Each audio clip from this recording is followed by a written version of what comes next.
हिंदुस्तान की आधी से ज़्यादा आबादी गांव में रहती है। कुछ जो आबादी है वो शहर में रहती है, या तो वो नौकरी करते हैं या फिर वो शिक्षा मतलब कि एजुकेशन लेते हैं। तो आज हम आपको शहर में एक ऐसे रेस्टोरेंट के बारे में बताने जा रहे हैं जहाँ पे जाने के बाद आपको लगेगा कि जैसे आप गांव में हैं। इस जगह का नाम है देसी वाइब्स, और मैं अभी बैठा हुआ था ऑटो में। तो बेसिकली इन्होंने ऑटो को एक बहुत ही कस्टमाइज तरीके से डेवलप किया है, एक सेल्फी पॉइंट के तौर पे।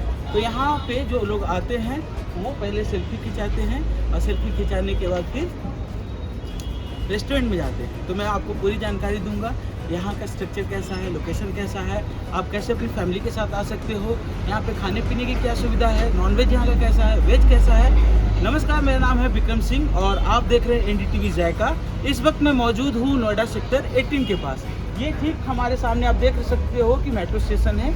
या तो आप रिक्शा से यहाँ पे आ सकते हो या फिर आप वॉकिंग डिस्टेंस के जरिए आप आ सकते हो। तो शुरुआत हम करेंगे कि यहाँ पे एंट्रेंस कैसा है। तो मैं दिखाना चाहूँगा कि वेल ड्रेस्ड में हमारे साथ दो साथी हैं और ये स्वागत के लिए यहाँ पे खड़े रहते हैं। ये यूनिक तरीके से सजाया गया है। अमूमन आप जब जाओगे किसी भी रेस्टोरेंट में तो वहाँ पे दूसरे तरीके से सजाया रहता है। इसमें थोड़ा सा देसीपन है, थोड़ा सा क्रिएटिविटी है और यूनिकनेस है।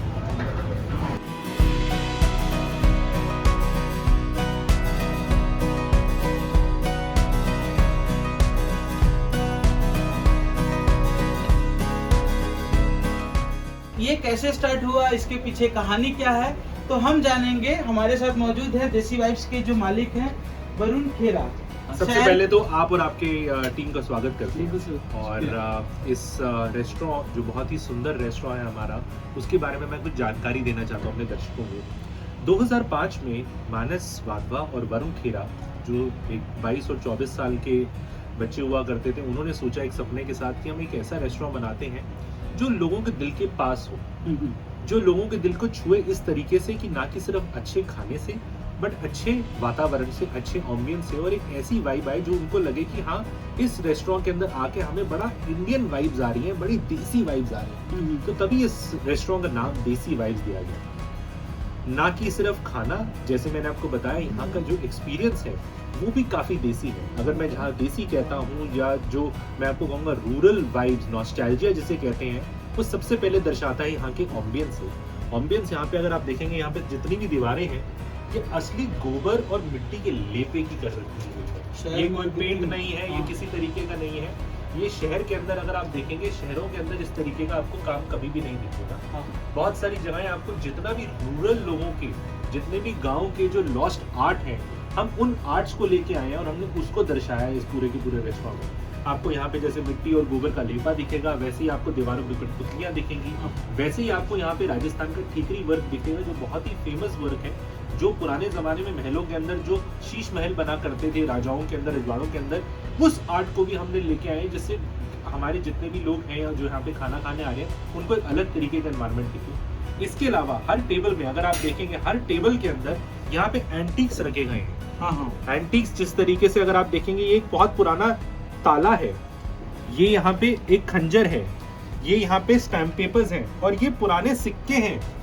अगर आप देखेंगे तो हर टेबल पे एक हमारी जितनी जो धरोहर है, जितना भी हमारी हिस्ट्री है, उसको दर्शाया गया। क्योंकि आजकल के जितने भी बच्चे हैं, हम लोग पढ़ते हैं, ऑनलाइन देखते हैं, बट चीजों को फिजिकली महसूस करना हम भूल चुके हैं। तो जब आप यहाँ आते हैं तो आप इन चीजों को महसूस कर सकते हैं, देख सकते हैं। जो बड़े बूढ़े आते हैं उनके लिए एक बहुत अच्छी चीज होती है कि वो अपने पुराने जमाने को याद करते हैं, और वो अपने बच्चे, अपने पोते पोतियों को, नाते नातियों को बताते हैं कि देखिए ये किस तरीके से ऐसे पुराने जमाने में इस तरीके से हुआ करता। बिल्कुल। यहाँ पे सर जैसे ये सारा कुछ खुद से कलेक्ट किया हुआ आपने? हाँ जी, ये हमारी करीबन 18 साल की मेहनत है। अच्छा। हर एक टेबल पे, हर एक वॉल के ऊपर छोटे छोटे आर्टिफैक्ट्स, एंटीक्स को हमने इकट्ठा करके लगा रखा है। ये सर क्या है? ये जो है, ये एक पुराना आर्किटेक्चरल टूल है जिसको हम यूज करा करते थे। ये एक पुराना टूल है जिसे देखेंगे आप, ये पुराने एंटीक्स हैं। ये अगर आप देखेंगे बुल बेल है, अगर आप बुल बेल देखेंगे, अगर आप इसी तरफ आएंगे तो आपको पुराना एक फोन दिखेगा, जिस तरीके से पुराने जमाने में फोन यूज कराया जाता था, वो है ये फोन है। ये हुक्का किसी तरीके से रखा हुआ है। ये झरोके हैं जो एक उदयपुर के किले से आए हुए हैं। अरे वाह। तो अगर देश की सारी जो आर्ट कल्चर, सारी चीजों को आपने इकट्ठी, बिल्कुल और ये फूस वाला कॉन्सेप्ट मुझे अच्छा लग रहा है, ये कैसे आपने सोचा? अगर आप ये देखेंगे, देखिए अगर आपको मैं यहाँ पे सिर्फ सीलिंग दिखाता तो आप कहते थे कि अरे यार ये तो शहर वाली फील आ रही है, मगर हाँ। जहाँ पे आपने देखा कि घास की फूस के साथ एक झोपड़ी जैसी फील आ रखी है, तो उसमें आपको लगता है अरे यार इस तरीके की छत हुआ करती थी। तो जो छोटे बच्चे हैं जिनको आज जो गांव नहीं जाते हैं, जिनको नहीं पता, क्योंकि आजकल के जो गांव है वो भी काफी विकसित हो गए, अब वो जमाना नहीं रह गया कि उनके घर मिट्टी के घर बने होंगे या फूस की छत होगी, तो ये चीजें दिख नहीं पाती है। जब बच्चे आते हैं, जो लोग जो नहीं जा पाए, जब वो देखते हैं इस तरीके का एनवायरनमेंट, तो वो बहुत खुश होते हैं कि अरे यार इस तरीके से हम लोग बड़े। तो जो ट्रांजिशन है, जो हिस्ट्री ऑफ ट्रांजिशन है कि फ्रॉम वेयर वी वर, किस तरीके से हम लोग अपना जनजीवन व्यतीत करते थे और आज किस तरीके से हम अपने जनजीवन को व्यतीत कर रहे हैं, जो ट्रांजिशन दिखता है वो लोगों को बहुत ज्यादा एक्साइटिंग और एंटरटेनिंग लगता है। इसी के साथ अगर मैं आपको बोलूं, जब उनके सामने बहुत ही सुंदर, बहुत ही स्वादिष्ट खाना पेश किया जाता है, तो पूरे एक्सपीरियंस का आनंद लेते हैं।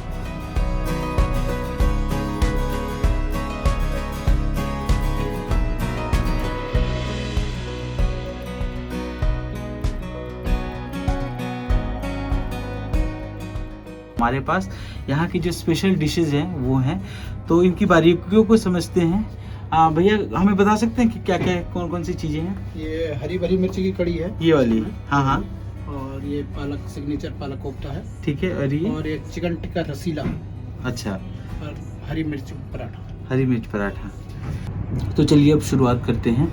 और फिलहाल मैंने अभी ये यहाँ का जो स्पेशल डिश है वो निकाल रखा है और इसे मैं ट्राई करके बताता हूँ आपको।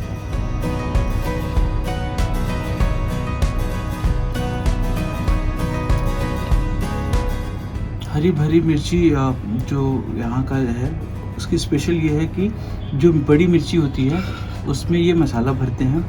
मसाला भरने के बाद इसे कढ़ी की शक्ल देते हैं, और अमूमन जो नॉर्मल कढ़ी है उससे थोड़ा सा ये अलग है, क्योंकि थोड़ा सा पहले जो नॉर्मल कढ़ी होती है उसमें थोड़ा सा खटापन रहता है, और इसमें आप देख सकते हो, मैं उसे फील करके बता सकता हूँ कि थोड़ा सा तीखापन है, और आपको ये चावल के साथ ज़्यादा पसंद आएगी। आप ये जो देख रहे स्पेशल डिश, ये है सिग्नेचर पालक कोफ्ता। अब इसमें खासियत क्या है, कैसे ये स्पेशल है, तो वो हम आपको बताते हैं।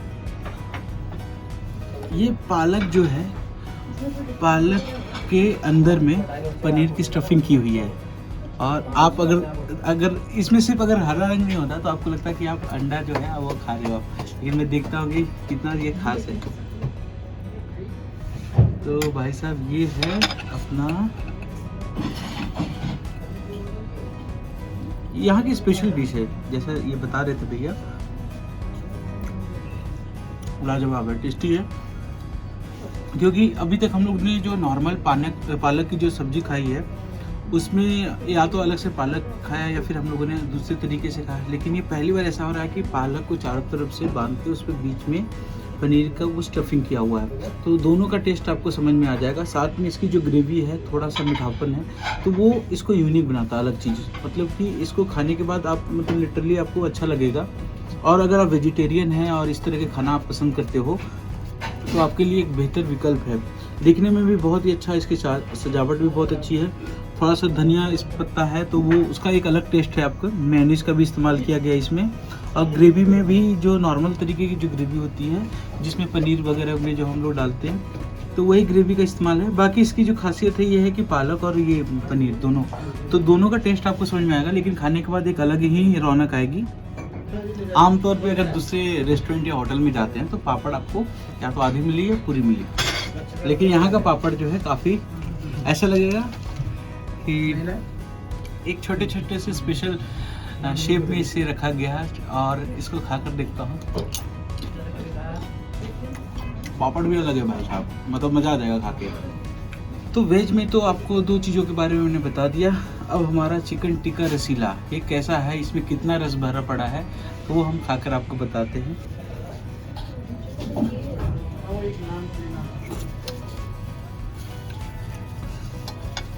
है थोड़ा सा अलग, मतलब नॉर्मली जब अगर आप चिकन खाओगे तो वो थोड़ा सा तीखापन रहता है, और जो नॉर्थ इंडियन होते हैं तो वो अमूमन जो चिकन खाना भी पसंद करते हो तो थोड़ा सा तीखा खाना पसंद करते हैं। इसमें थोड़ा सा तीखापन की कमी है, लेकिन जिंजर है तो उसका टेस्ट थोड़ा सा अलग लग रहा है। और साथ ही साथ इसमें लाल मिर्च का इस्तेमाल किया गया है, तो इसको और ख़ास और बेहतरीन बना रहा है।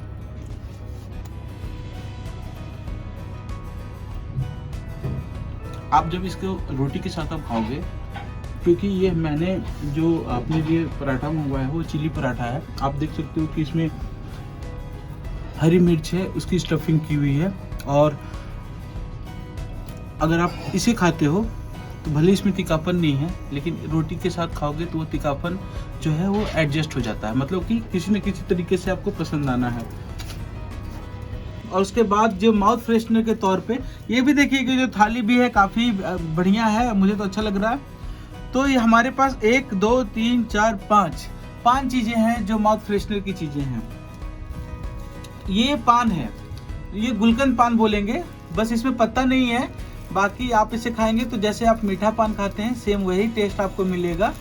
और मैं इसकी जो रैपर है इसे हटाकर मैं इसे खा रहा हूँ, आपको बताऊँगा कि कैसा लग रहा है। ये खुल नहीं रहा है, अच्छे से इन्होंने बांध रखा है, खैर कोई बात नहीं। तो इस तरह का इन्होंने इसे पैकेजिंग कर रखा है गुलकंद रिच में।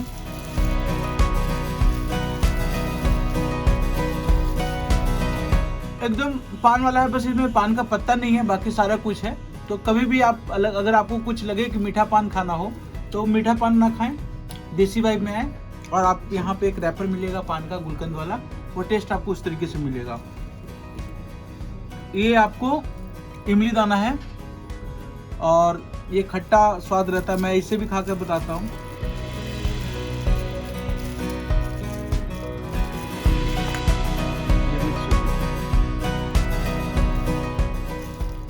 तो कुल मिला के आज का हमारा एक्सपीरियंस ये रहा कि आप अगर दिल्ली एनसीआर में बेहतरीन खाना खाना चाहते हैं और अपनी संस्कृति को, अपने इतिहास को जानना चाहते हैं तो आप देसी वाइब्स में आए। आज का एपिसोड यहीं पे समाप्त हुआ और आपको ये वीडियो कैसा लगा हमें कमेंट करके बताइएगा। फिलहाल आप हमारे चैनल NDTV जायका को तुरंत सब्सक्राइब कर लीजिए।